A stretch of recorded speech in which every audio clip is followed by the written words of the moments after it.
चीजें आपकी हो जाती हैं हमारा जो हमें कवर करनी होती हैं स्टैटिस्टिक्स के अंदर। ठीक है, शुरू करते हैं कहानी।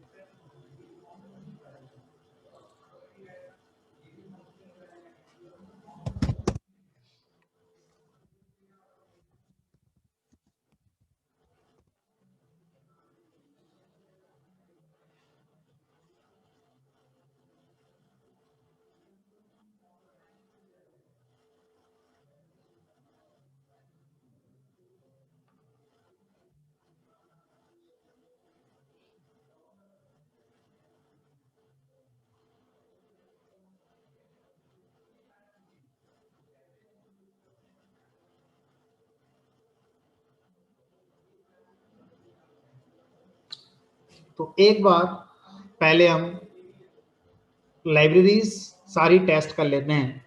क्या हमारे पास वो सारी लाइब्रेरीज हैं जो हम कोडिंग में स्टैट्स को समझने के लिए यूज करेंगे? क्योंकि सिर्फ पेपर पे समझ लिया, कागजों में समझ लिया, तो ये हम ऑलरेडी पढ़ चुके हैं 10+2 में अपना। तो सबसे पहले इंपोर्ट करके देखते हैं स्टैटिस्टिक्स नाम की लाइब्रेरी है या नहीं।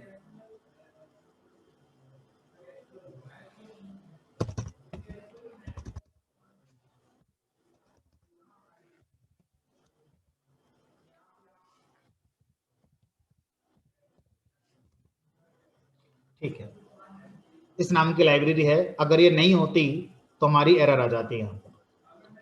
तो स्पेलिंग का बहुत ध्यान रखना है, STATISTIC लास्ट में एस भी, और नहीं लगाया तो तैयार रहो एरर के लिए। तो पहला मॉड्यूल, इसके थ्रू हम mean, mode, median, standard deviation ये सब निकाल सकते हैं बड़ी आसानी से, हमारे पास तैयार है। दूसरा आपने बताया इंपोर्ट साइपाई। साइपाई मतलब साइंटिफिक पाइथन, ये भी है। और ये बहुत ही पावरफुल मॉड्यूल है। इसमें linear algebra, trigonometry, calculus, stats, जितनी मैथमेटिक्स होती है लगभग सभी को उन्होंने यहाँ पर इम्प्लीमेंट किया हुआ है। बहुत ज़्यादा पावरफुल लाइब्रेरी। तीसरी हमारी नमपाई, ये भी हमारे पास है। चौथी हमारी पांडास,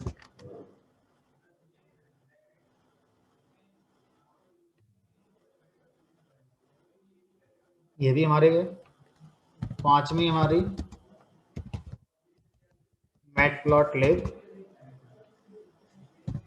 और छठी और आखिरी लाइब्रेरी हमारी सीबॉर।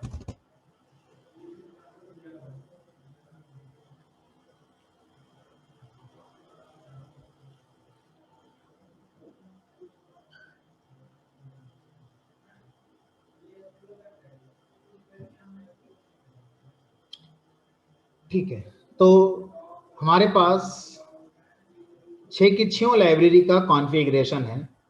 अगर आप एनाकोंडा यूज कर रहे हैं तो एनाकोंडा का फायदा यही है, अगर आप जुपिटर इंडिपेंडेंटली लेकर आते बिना एनाकोंडा के तो इनमें से कुछ भी नहीं आता आपके हाथ में, सिर्फ पहली वाली आती, ये वाली लाइब्रेरी स्टैटिस्टिक्स वाली। ये पाइथन का इंटीग्रल पार्ट है। ये सारी लाइब्रेरी थर्ड पार्टी लाइब्रेरीज हैं, इनको अलग से डाउनलोड करना पड़ता है, और एनाकोंडा के साथ ये पहले ही कंबाइन करके हमें दे दी गई। ठीक, चलो आगे बढ़ते हैं और मीन से शुरुआत करते हैं। ठीक है, मीन का कॉन्सेप्ट क्या होता है और किस तरह से इसको हम यूज करते हैं। एक रियल टाइम सिनेरियो लेके चलते हैं। किसी भी स्टूडेंट के फिजिक्स में कुछ मार्क्स आए, केमिस्ट्री में कुछ मार्क्स आए, मैथ्स में कुछ मार्क्स आए। ठीक है, अब मुझे क्या करना है, मुझे ऐसे बहुत से टेस्ट होते हैं जहां पर अप्लाई करने के लिए पीसीएम में एवरेज मार्क्स आने चाहिए मिनिमम 75%। है ना। इवन एक टाइम था जब बीटेक में या किसी भी इंजीनियरिंग कोर्स में लाइक बीई हो गया, एडमिशन लेने की पहली कंडीशन यही होती थी, पहली शर्त यही होती थी कि आपके पीसीएम में 75% होने चाहिए। आज कॉलेज इतने हैं कि ये शर्त खत्म हो गई। अब आपके अगर 35% भी हैं पीसीएम में मिलाकर, तो भी आपको बढ़िया कॉलेज सीएस ब्रांच के साथ मिल जाएगा, है ना। बहरहाल मुझे इन तीनों का एवरेज मार्क्स बताना है, इन तीनों का मुझे एवरेज मार्क्स यहाँ पर बताना है। ठीक, एक परिवार में 3 लोग कुछ अर्निंग करते हैं, तीनों की कुछ ना कुछ इनकम है, मंथली इनकम। इसकी इनकम I1 है, इसकी इनकम I2 है, इसकी इनकम I3 है। मुझे इस फैमिली की मंथली इनकम बतानी है, इस फैमिली की पर मेंबर मंथली इनकम बतानी है, पर मेंबर मंथली इनकम। इसकी कुछ है, इसकी कुछ है, इसकी कुछ है। तो यहां पर इस क्वेश्चन का आंसर देने के लिए भी आप क्या यूज करेंगे, एवरेज निकालेंगे। अब देखो प्रॉब्लम क्या है हमारे साथ, जब हम इस एवरेज वर्ड को सुनते हैं तो इस एवरेज वर्ड को हम हमेशा अर्थमेटिक मीन वाला ही यूज करते हैं। हम भले ही जानते ना हो, जितना हमें सिखाया गया है इस दुनिया में या हमारी एजुकेशन में, हमने एवरेज का मतलब हमेशा क्या माना, अर्थमेटिक मीन माना। इसको कैसे हम सॉल्व करेंगे, इन तीनों का सम कर देंगे, डिवाइडेड बाई 3 कर देंगे। यहां भी यही करेंगे। अर्थमेटिक मीन का मतलब होता है जितने आपके पास एलिमेंट्स हैं उन एलिमेंट्स का सम कर दीजिए। यानी कि मैं ऐसे लिखना चाहूं तो मैं लिख सकता हूं, ये जो सिंबल होता है इसे बोलते हैं सिग्मा या समेशन। तो ये नोटेशन हम यूज कर सकते हैं लिखने के लिए पेपर पे, समेशन।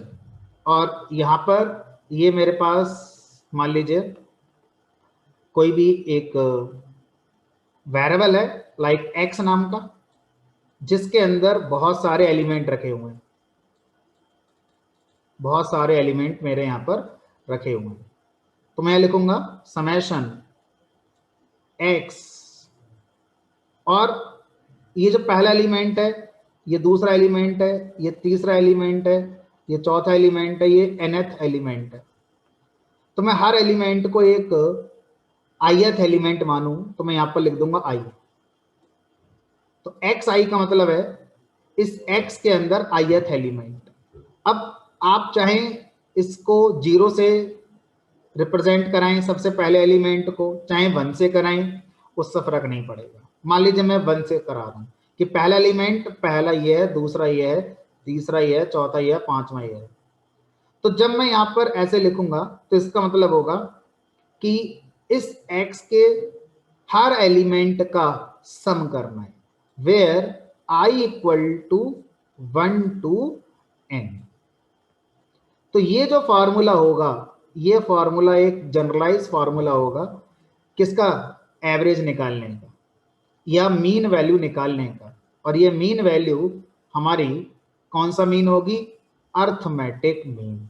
बाय डिफॉल्ट हमारी लाइफ में जब भी मीन आया या एवरेज आया तो हमने उसे हमेशा अर्थमेटिक मीन वाला ही माना है, और ये फार्मूला हम जानते हैं पहले से ही। भले ही इसको नहीं जानते हम, लेकिन हम कर लेंगे सॉल्व। आप हमें एलिमेंट दे दो, हम उसका मीन निकाल देंगे। तो अगर उसको रिप्रेजेंट किया जाए ऑन पेपर तो ये उसका रिप्रेजेंटेशन है। अर्थमेटिक मीन को इस तरह से लिखा जाता है। ठीक, अब एक दूसरी सिचुएशन में आपको देता हूं। मान लीजिए मेरे पास x एक कोई वेरिएबल है, इसमें मैंने अपनी एज स्टोर कर दी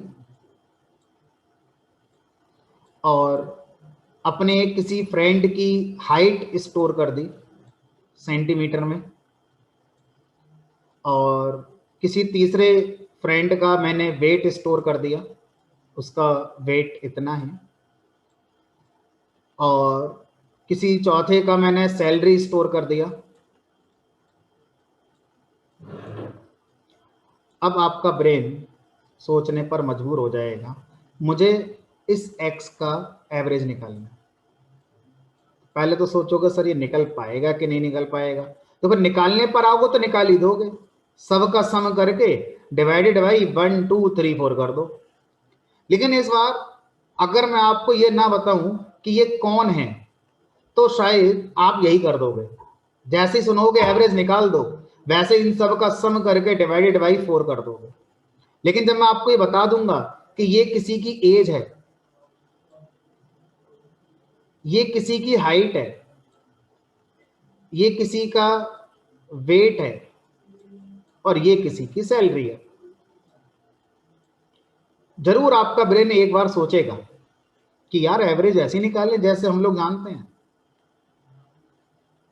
इस तरह के ग्रुप का एवरेज निकालने के लिए हमारे पास दूसरा कॉन्सेप्ट होता है जिसको बोलते हैं ज्योमेट्रिक मीन।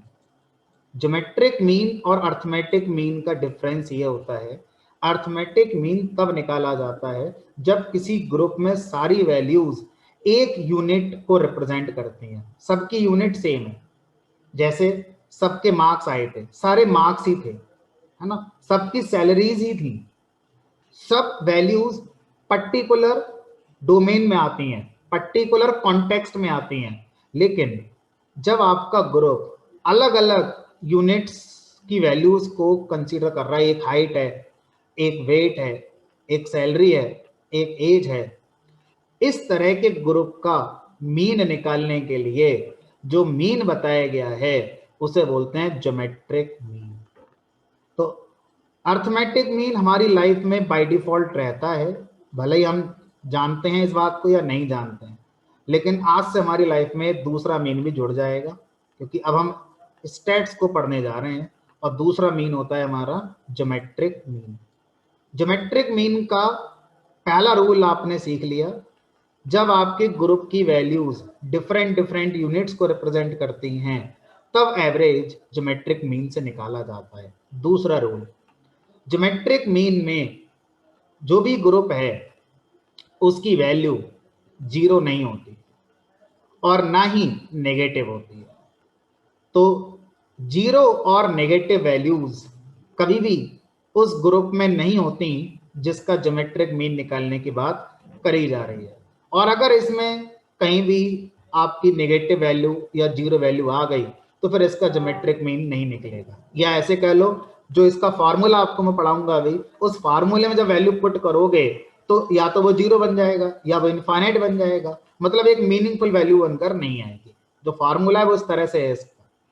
ठीक, अब एक तीसरा मीन आता है, तो पहले हम पढ़ लेते हैं तीनों को कॉन्सेप्चुअली, उसके बाद तीनों का फॉर्मूला बताऊंगा, फिर तीनों का प्रोग्राम कि प्रोग्राम में कैसे किया जाए। ठीक, तो तीसरा जो मीन है उसको समझने की बात करते हैं। मान लीजिए मेरे पास जो ग्रुप है वो किस तरह का है। हॉस्पिटल में कोई पेशेंट है, उस पेशेंट का बीपी मॉनिटर करना है, ब्लड प्रेशर मॉनिटर करना है। सुबह उसका बीपी जब चेक किया गया तो उसका कोई एक बीपी मान लेते हैं, है ना, चाहे तो लो बीपी मान लो चाहे हाई वाला मान लो, तो कोई एक मान लिया। मान लीजिए उसका बीपी आया 90। अब मुझे बताना चाहेंगे कोई इस 90 का मतलब क्या है, ये 90 क्या है। थोड़ा सा अगर इस बारे में जानते हैं आप में से कोई, तो ब्लड प्रेशर की यूनिट क्या होती है बीपी की।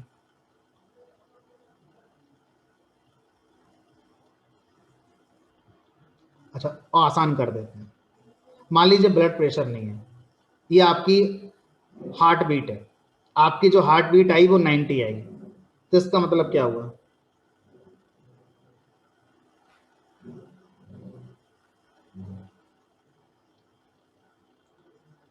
कोई बताना नहीं चाहेगा।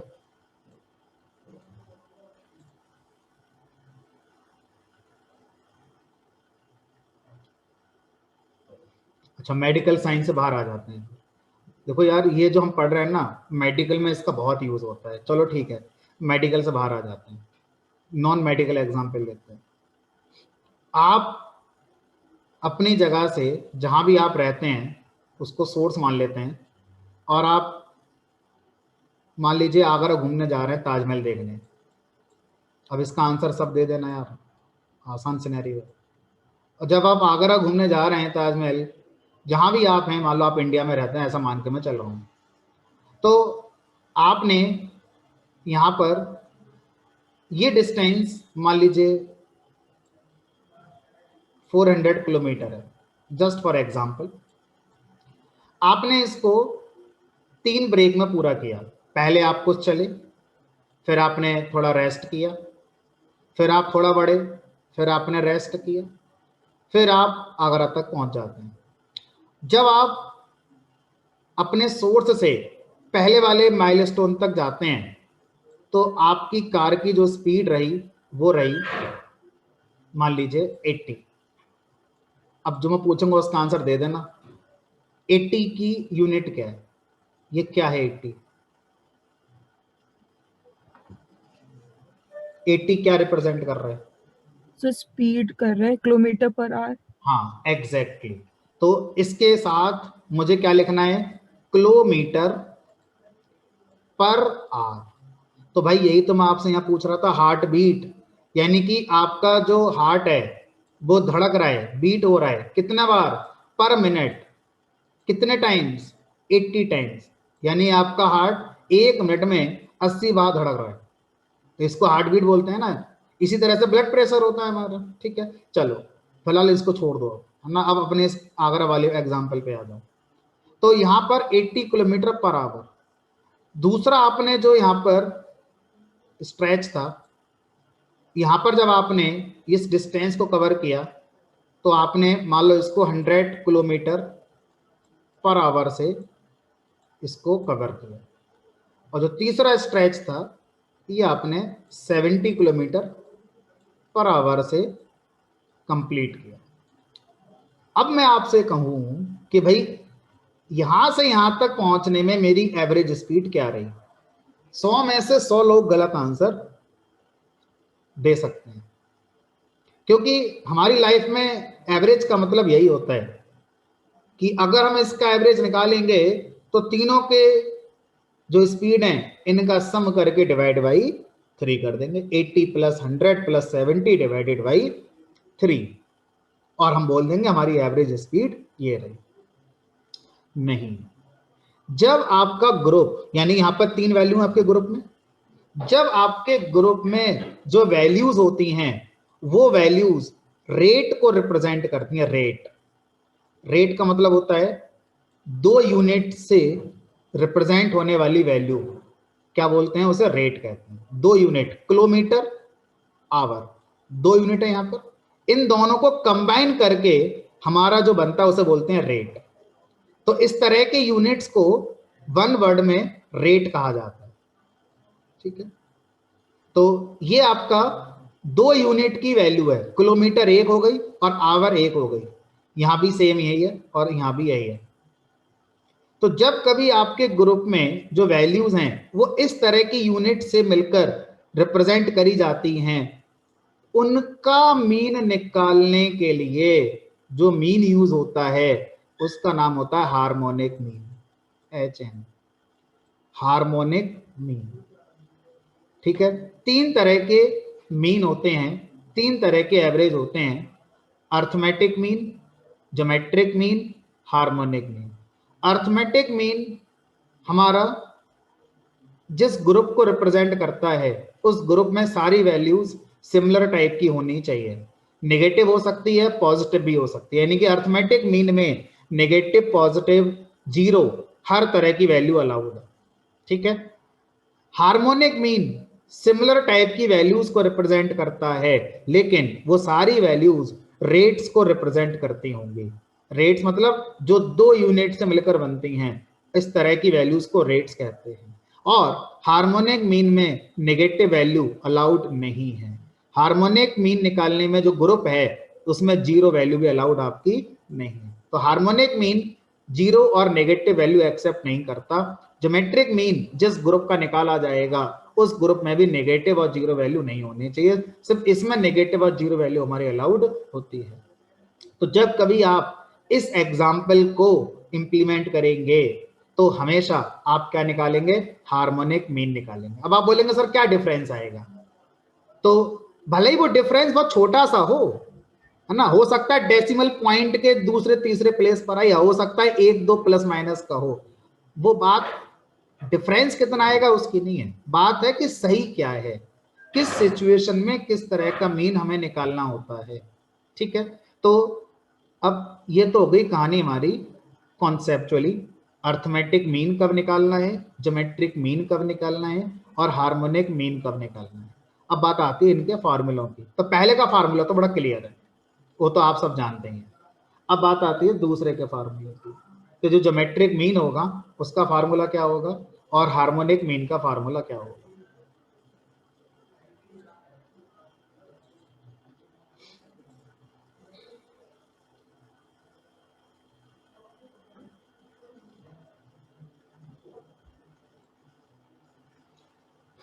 ये देखें, अर्थमेटिक मीन अगर दो नंबर हैं ग्रुप में तो a plus b by two. Geometric mean अगर ग्रुप में दो नंबर हैं तो second root of product of elements, second root of product of element. अगर तीन एलिमेंट हैं तो तीन रूट का बनेगा। इसको मैं एक एग्जांपल लेकर समझाता हूं तब जल्दी समझ में आएगा। ज्योमेट्रिक मीन,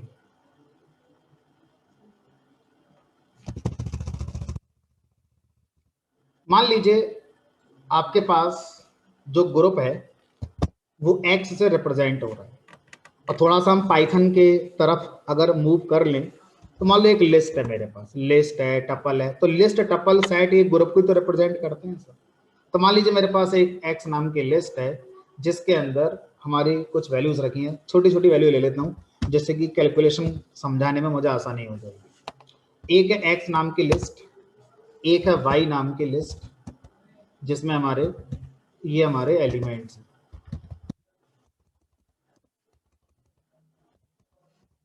अब मुझसे कहा गया कि x का ज्योमेट्रिक मीन निकालिए, तो हम क्या करेंगे, x के अंदर geometric mean of x equal to x के अंदर जितने एलिमेंट हैं उन सबका क्या कर देंगे, प्रोडक्ट, यानी कि मल्टीप्लीकेशन। तो 4 मल्टीप्लाई बाई 5, और जो रिजल्ट आएगा उस रिजल्ट की पावर उतनी ही करनी है, उतनी पावर नहीं, उस रिजल्ट का वही रूट निकालना है जितने एलिमेंट है। तो यहां पर एलिमेंट कितने हैं, दो, तो जो प्रोडक्ट आएगा इस प्रोडक्ट का आप 1/2 रूट निकालेंगे। ठीक है, अब अगर मैं ज्योमेट्रिक मीन निकालता हूं y का तो ये आएगा 4 multiply by 5 multiply by 2 multiply by 3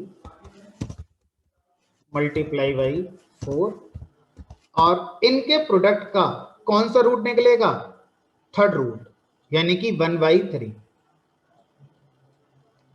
अब अगर मेरे पास ज्योमेट्रिक मीन निकालना है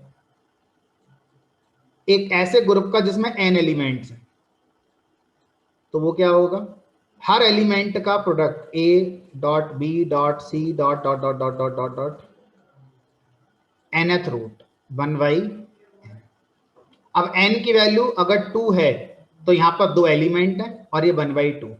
अगर n की वैल्यू 3 है तो ये मतलब आपके ग्रुप में 3 एलिमेंट हैं और यहाँ 1/3 हो जाए। तो इस तरह से हम क्या निकालते हैं, ज्योमेट्रिक मीन को निकालते हैं। ठीक, ये हो गया आपका फार्मूला ज्योमेट्रिक मीन निकालने का। इसको अगर लिखना चाहते हैं तो मैंने लिख दिया, ये मैं आपको शेयर कर दूंगा।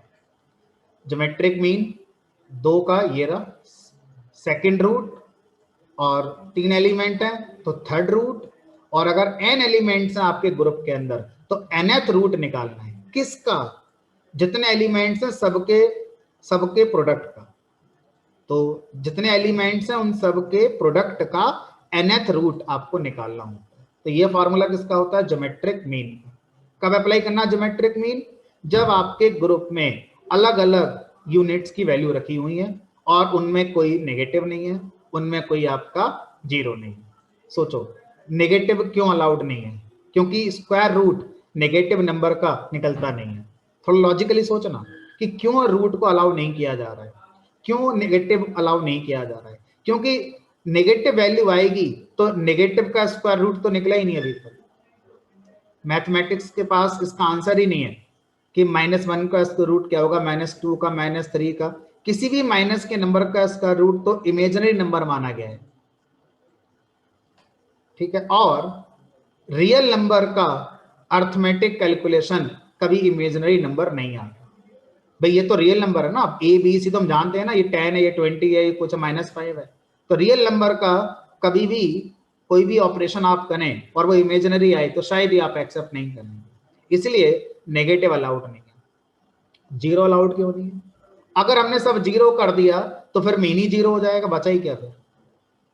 समझ में आ रहा है? इसलिए ये दो अजम्पशंस यहाँ पर मानी गई कि ज्योमेट्रिक मीन नेगेटिव और जीरो अलाउड नहीं करता। अब बात आती है हार्मोनिक मीन।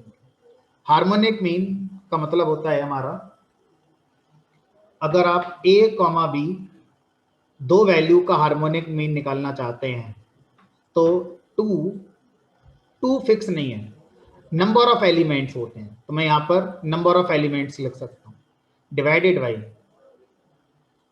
1 पहला एलिमेंट प्लस 1 दूसरा एलिमेंट, ऐसे करके।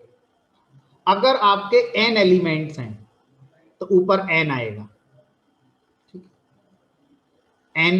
n की वैल्यू मान लो 20 है तो ऊपर 20 आएगा, डिवाइडेड बाई 1 पहला एलिमेंट प्लस 1 दूसरा element plus dot dot dot dot 1 तो ये जो रिजल्ट आता है ये हमारा आता है हार्मोनिक मीन। छोटी छोटी वैल्यू लेकर चलते हैं और इंप्लीमेंट करके देखते हैं क्या डिफरेंस इनमें हमारा आता है। हो सकता है डिफरेंस आए, हो सकता है डिफरेंस हमारा ना आए, ठीक है। तो अगर मैं इस x को ले लूं तो मैं यहाँ पर मान लो 4 कर देता हूँ, यहाँ 6 कर दूँ, जानबूझकर मैं 4 और 6 ले रहा हूँ जिससे कि इसका एवरेज निकालना आपको आसान हो जाए। तो अर्थमेटिक मीन बड़ा क्लियर है इसका, ये 5 आ जाएगा, 4 + 6 डिवाइडेड बाई 2 और ये आ गया 5। अब इसका ज्योमेट्रिक मीन अगर मैं निकालूं तो ज्योमेट्रिक मीन का मतलब है जितने एलिमेंट है उनका प्रोडक्ट लो, 4 × 6 और फिर इस पूरे का सेकंड रूट लो, यानी कि इस पूरे का सेकंड रूट। तो यहां लिख देंगे सेकंड रूट 4 × 6,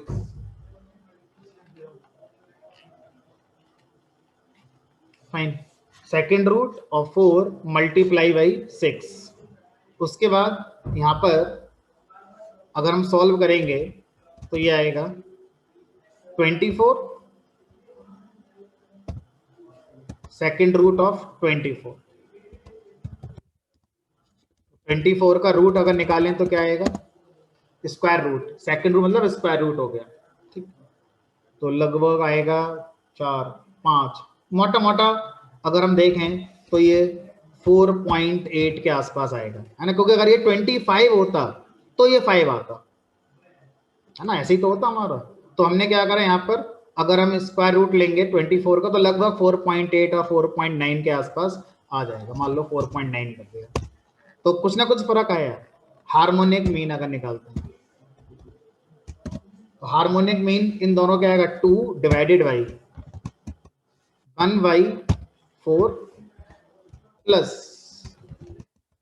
1/6। तो ये हो जाएगा भाई 2 डिवाइडेड बाई, अब जरा बताओ इसे सॉल्व करके कितना आएगा ये, पहले नीचे वाले को सॉल्व कर लो, 1/4 प्लस 1/6, 24 मान लो, ये हो गया 6, ये हो गया 4, ये 10/24 हो गया और ऊपर ये 2 पहले बैठा हुआ है, 24 को यहाँ ले जाओ तो ये 24 × 2 डिवाइडेड बाई 10 ऐसे आ जाएगा।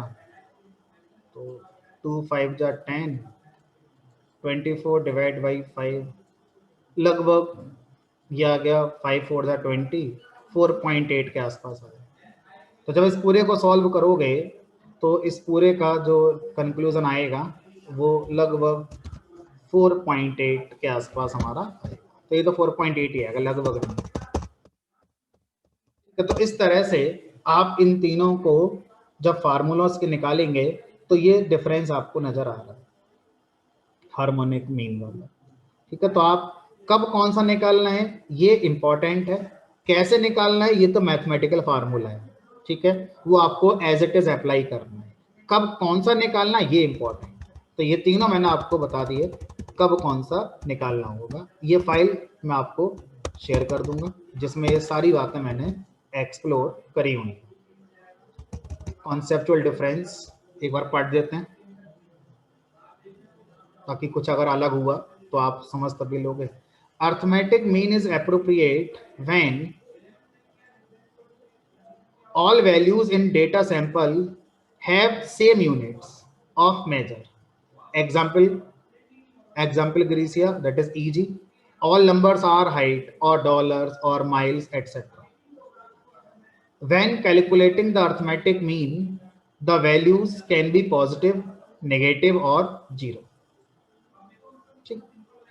Geometric mean is appropriate when data contains values with different units of measures, like some measure are height, some are dollars, some are miles, etc. इस तरह से अलग अलग यूनिट्स हैं, उनका ग्रुप बना हुआ है। Geometric mean does not accept negative और zero value, all value must be positive. अब ऐसा क्यों, ये अभी आपने फार्मूले में समझ में आ गया होगा कि ऐसा क्यों कहा जा रहा है। Harmonic mean is appropriate mean if the data is comprised of rates. In mathematics, rate का मतलब क्या होता है? Rate is the ratio between two related quantities. Rate is the ratio between two related quantities in different units, like speed, heart rate, tax rate, literacy rate. No. So harmonic mean does not accept negative और zero values. तो वही सारी बातें जो मैंने आपको बताई, सारी बातें मैंने इसमें लिख दी हैं। अब बात आती है कि सर इसका प्रोग्राम कैसे बनेगा। तो देखते हैं प्रोग्राम में हम बना पाते हैं या नहीं। तो सबसे पहले ये जो इंपोर्ट स्टैटिस्टिक्स मॉड्यूल है, इस स्टैटिस्टिक्स मॉड्यूल के अंदर देखते हैं कुछ मिल जाए। तो इसको ना थोड़ा अलाइज कर लेते हैं बार बार लिखने में। एस स्टैट करके मैंने कर दिया। अब यहाँ पर देखते हैं इसके अंदर क्या कोई फार्मूला है। मान लीजिए वो मैंने x 4,6 वाला मैंने ये मान लिया, ठीक है, 2 एलिमेंट के साथ। तो यहाँ लिखेंगे स्टैट डॉट मीन नाम से कुछ है, ये आ रहा है मीन, ठीक है, और यहाँ पर हमने लिख दिया x, तो ये आ गया इसका मीन 5, ठीक।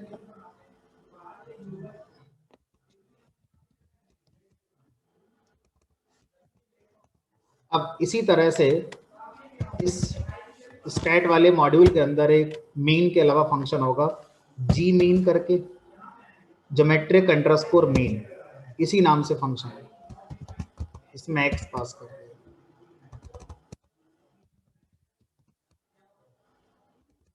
और ये हो गया आपका ज्योमेट्रिक मीन, यही हम कह रहे थे, यही आएगा। फिर एक आपका हार्मोनिक मीन,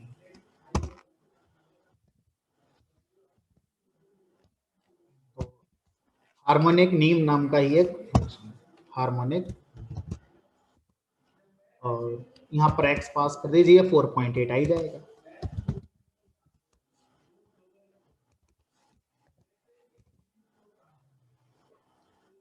कॉन्सेप्ट्स क्लियर है, मैथमेटिक्स के फार्मूले से समझ में आ गया, प्रोग्राम में कैसे लिखा जाएगा ये भी समझ में आ गया। अब इसी काम को करने के लिए हमारे पास साईपाई लाइब्रेरी भी है।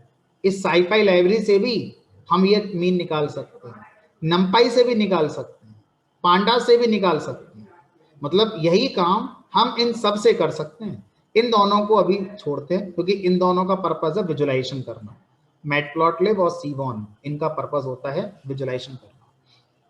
यहां पर मुझे ऐसा ध्यान आ रहा है कि जो मीन है, ये मीन हमारा इंटीजर टाइप का लाकर देता है। अगर मैं यहां पर 4 और 7 लिख दूं तो ये 4 और 7 का आउटपुट नहीं सही बता रहा है, ठीक है 5.5 सही बता रहा है, कोई प्रॉब्लम नहीं आ रही। एक फंक्शन और ऐड किया गया है, अभी लेटेस्ट ऐड हुआ है 2 साल पहले ही, पाइथन 3.8 में। मुझे नहीं पता इसमें चलेगा नहीं चलेगा, एफ मीन चल रहा है। तो एफ मीन हमेशा आउटपुट को फ्लोटिंग टाइप का रखता है। जैसे जो मीन है वो आउटपुट अगर इंटीजर टाइप का आ रहा है तो इंटीजर रखेगा, फ्लोटिंग आ रहा है तो फ्लोट रखेगा। इसमें आउटपुट शायद हमेशा फ्लोटिंग आता है और यहाँ 5.0 लगा दे। तो बहुत से जो प्रोग्रामर्स हैं और कह सकते हैं स्टैटिशियंस हैं जो पाइथन के थ्रू स्टैट्स को इंप्लीमेंट करते हैं, वो इसका यूज करना पसंद कर सकते हैं क्योंकि हमेशा जो आउटपुट आ रहा है वो फ्लोट में दे रहा है। तो एफ मीन कर दिया गया है और ये पाइथन 3.8 से अलाउड है। हो सकता है आप में से किसी के पर ना चले फ्रॉम पाइथन 3.8, उससे पहले ही हमारा नहीं चलेगा। ठीक, आगे बढ़ते हैं। ये तो हो गई कहानी हमारे मीन निकालने की। अब मीडियन को आज नहीं पढ़ेंगे, मीडियन को फ्रेश माइंड के साथ पढ़ेंगे क्योंकि उसमें बहुत सारी बातें मुझे कॉन्सेप्चुअली समझानी है। मोड को आज पढ़ते हैं क्योंकि वो आसान है, वो पढ़ा जा सकता है, ब्रेन हमारा किसी भी स्थिति में हो मोड को हम समझ सकते हैं आराम से। तो जो हमारा मोड है वो कहाँ और किस तरह की सिचुएशन में हम लोग यूज करते हैं उसकी बात करते हैं। मान लीजिए आप किसी कॉलेज में एडमिशन लेने जा रहे हैं अपनी स्टडी करने के लिए, चाहे आप इंजीनियरिंग कर रहे हैं या मैनेजमेंट कोर्स कर रहे हैं। तो आप गूगल पे दोस्तों से अपने आप में एक सर्वे करेंगे कि भाई मुझे किस कॉलेज में जाना है। अगर मेरे पास 10 कॉलेज के ऑप्शंस अवेलेबल हैं और मैं सबके लिए एलिजिबल हूं तो उन 10 में से कौन सा वाला मुझे रखना चाहिए। तो हो सकता है कि यहाँ पर आप क्या करें, फ्रीक्वेंसी काउंट करें। कितने लोगों ने कहा कि C1 कॉलेज अच्छा है, कितने लोगों ने कहा C2 कॉलेज अच्छा है, कितने लोगों ने कहा C3 कॉलेज अच्छा है, डॉट डॉट डॉट। तो जिसकी वोटिंग ज्यादा हुई है हो सकता है C2 पर सबसे ज्यादा वोट पड़े हैं। तो मैं क्या सोच सकता हूं कि भाई C2 कॉलेज में एडमिशन लेना ज्यादा सही है क्योंकि ज्यादातर लोग C2 कॉलेज को प्रेफर कर रहे हैं। तो यहां पर आपने कैसे निकाला, यहां पर एवरेज तो निकलेगा नहीं। यहां पर हम क्या कर रहे हैं, मोड निकाल रहे हैं। मोड का मतलब होता है जहां पर फ्रीक्वेंसी सबसे हाई है वो कौन सा पॉइंट है जहां पर फ्रीक्वेंसी सबसे हाई है। तो हो सकता है कि मैं उसी पॉइंट पर कोई अपना डिसीजन लूंगा। तो यहां पर ये 3 पॉइंट मान लीजिए, college C1, college C2, college C3। अब दूसरा एग्जाम्पल क्या हो सकता है, मान लीजिए केबीसी चल रहा है।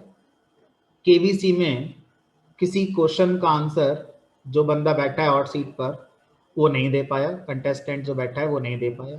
तो कंटेस्टेंट ने क्या करा, ऑडियंस पोल लाइफलाइन का यूज कर लिया। अब ऑडियंस पोल लाइफलाइन का जब वो यूज करेगा तो option A, option B, option C, option D. अब आप एवरेज तो नहीं लोगे ना कि ए का, बी का, सी का, डी का एवरेज लेकर और उनसे कह दो अमिताभ बच्चन से भाई ये आंसर, ऐसा तो हो ही नहीं सकता यहाँ पर। तो यहां पर आप क्या कर रहे हो, यहां पर आप फिर से फ्रीक्वेंसी चेक कर रहे हो। कितने लोगों ने ए को वोट दिया, कितने लोगों ने बी को वोट दिया, कितने लोगों ने सी को दिया, डी को दिया, और ज्यादातर लोगों ने किसको वोट दिया है। तो वो आपका क्या होता है, मोड का कॉन्सेप्ट होता है। तीसरा एग्जाम्पल, भाई पार्टी P1, पार्टी P2, ये सेलिब्रेशन वाली पार्टी नहीं, जो पॉलिटिकल पार्टी होती है उसकी बात हो रही है। अब इसको कुछ वोट पड़े, इसको कुछ वोट पड़े, इसको कुछ वोट पड़े, मुझे बताना है कौन जीता कौन हारा। तब यहाँ पर एवरेज तो नहीं लेंगे ना, तो यहाँ पर कौन सी पार्टी हमारी विन होगी, तो ये वोट में ज्यादा वोट किसको पड़े हैं, यानी कि आप मोड की बात ही तो कर रहे हो मैथमेटिकली। तो ये सारी सिचुएशन हमारी लाइफ में दो चार हो चुकी हैं, ये सब हम इनसे होकर गुजर चुके हैं, लेकिन मैथमेटिकली इन सारी सिचुएशन के पीछे हमारा जो सबकॉन्शियस माइंड है ऑटोमेटिकली जो सोच रहा है वो किसके बारे में सोच रहा है, मोड के बारे में सोच रहा है। ठीक है, तो यही चीज अगर आप प्रोग्रामेटिकली करना चाहते हैं तो ऐसा करने के लिए भी हमारा जो स्टैटिस्टिक्स मॉड्यूल है उसके अंदर फंक्शन जरूर कुछ ना कुछ हमें दिए गए होंगे। ठीक, चलो देखते हैं। तो मान लीजिए मेरे पास कोई एक ग्रुप है, इस ग्रुप में कुछ वैल्यूज हैं 2 3 1 4 1 5 2 6 7 2 8 6 4, ये कुछ वैल्यूज मैंने यहाँ पर लिखी, मुझे भी नहीं पता मैं क्या लिख रहा हूँ। अब मुझे इसका मोड पता करना है, फ्रीक्वेंटली अकर्ड वैल्यू, वो वैल्यू जो सबसे ज्यादा इस ग्रुप में अकर हुई है वो वैल्यू क्या है, ये मुझे पता करना है। ये बहुत छोटा डेटा है, अगर मैं आपसे कहूँ ये मेरे पास 1 करोड़ सैंपल्स हैं, अब बताओ इन 1 करोड़ सैंपल में वो कौन सी वैल्यू है जो सबसे ज्यादा बार रिपीट हुई है। तो प्रोग्रामेटिकली एक लाइन लिखने से इसका आंसर आ जाएगा, मैथमेटिकली आप जानते हैं, कॉन्सेप्चुअली आप जानते हैं कहां पर इसे यूज करना है। ठीक है, मैं प्रोग्रामेटिकली अब इसको चला कर देखते हैं। तो प्रोग्रामेटिकली यहां लिखा मैंने स्टैट्स डॉट, अब मोर लाइकली भाई कॉन्सेप्ट का नाम मोड है तो फंक्शन का नाम भी मोड होना चाहिए, ये आ गया मोड। अब यहां पर ना दो फंक्शन है, एक है मोड एक है मल्टी मोड, दोनों में क्या डिफरेंस है। मोड का मतलब है कि जो वैल्यू सबसे ज्यादा बार आई है वो वैल्यू लाकर आपको दे देगा। कोइंसिडेंटली ऐसा हो सकता है कि दो वैल्यू ऐसी हैं जो बराबर बराबर फ्रीक्वेंसी में है, तो उस केस में मोड फंक्शन फेल हो जाएगा, मना कर देगा। हो सकता है एरर ही दे दे कि भाई मैं मोड नहीं निकाल पा रहा हूं, क्योंकि मैं एक ही मोड निकाल सकता हूं लेकिन आपके डेटा पॉइंट में एक से ज्यादा मोड अवेलेबल है। तो देखते हैं क्या ऐसा है। तो मैंने यहां पर stat.mode_x, तो फिलहाल तो ये कह रहा है कि सबसे ज्यादा 2 हमारा रिपीट हुआ है, मैनुअली देखें तो 1 2 3 4 बार हमारा 2 आया है। अब जरा 1 को देखें कितनी बार आया है, 1 2 3।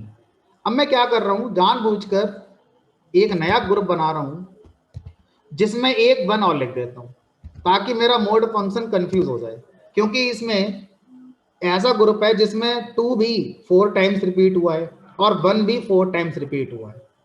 ठीक है, देखते हैं क्या ये कह रहा है। तो ये क्या कह रहा है, ये 2 लाकर हमें दे रहा है, यानी एरर ना देकर ये हमें 2 लाकर दे रहा है, और अगर एक बार 1 में और लिख दूं तो अब ये हमें 1 लाकर दे देगा। ठीक है, इसका नेचर पहचानो, इसका नेचर फिर क्या है कि अगर दो वैल्यू मोड में हैं तो उनमें से कौन सी वैल्यू लाकर दे रहा है, जो ग्रुप में सबसे पहले आ रही है। ग्रुप में सबसे पहले कौन आया, 2 आया, इसीलिए शायद उसने 2 लाकर दिया। एक काम करते हैं, इस 1 को यहां से हटाकर यहां लिख देते हैं, तो अब 1 और 2 दोनों 4-4 बार आया है। अब इनमें से कौन मोड आएगा, इससे पता चल जाएगा कि ये मेरा मोड फंक्शन काम कैसे कर रहा है। हाँ, अगर दो वैल्यूज का मोड सेम है ना, तो जो पहले ग्रुप में आती है वो रिजल्ट में दे दी जाएगी। और इस तरह की सिचुएशन से बचने के लिए जो फंक्शन हमें दिया गया उसका नाम है मल्टी मोड। मल्टी मोड क्या करता है, आपको जितने मोड होंगे वो लाकर दे देगा। जितने का मतलब जो हाईएस्ट फ्रीक्वेंसी के साथ है। अगर दो ऐसे वैल्यूज हैं जिनकी फ्रीक्वेंसी हाईएस्ट और सेम है तो दोनों लाकर देगा। अच्छा, 4 भी है, ये तुमने देखा ही नहीं। 4 भी ऐसा है जो हमारा इसमें 4 बार आया होगा। अब देखो ये बात, इस छोटे से डेटा में हम नहीं देख पा रहे हैं, जब हम 1 करोड़ सैंपल की बात करते हैं तो हम देख ही नहीं पाएंगे। देख लो, 1 2 3, हाँ ऐसा था और हमें पता भी नहीं था ऐसा है। ठीक, चलिए, तो हम लोगों ने आज जो पढ़ा, बेसिक कॉन्सेप्ट क्या है स्टैट्स का, कौन कौन से टॉपिक्स हैं जो हम स्टैट्स के अंदर कवर करेंगे, कौन कौन सी लाइब्रेरीज हैं जो पाइथन के थ्रू हम कवर करेंगे, और हमने जस्ट इंट्रोडक्शन लिया पहले मॉड्यूल का, स्टैटिस्टिक्स नाम का ही मॉड्यूल है, और इसके अंदर हमने सिर्फ मीन पढ़ा, तीनों तरह के मीन पढ़ लिए और मोड पढ़ा। मीडियन अभी हमने नहीं पढ़ा, मीडियन हम कल पढ़ेंगे, है ना, फ्रेश माइंड से उसको समझेंगे। और मीडियन और फिर मीन में डिफरेंस क्या है उसको हम लोग सीखेंगे। ठीक है, चलिए आज नहीं रखते हैं, कल इसको थोड़ा सा और स्पीड के साथ लेकर चलेंगे।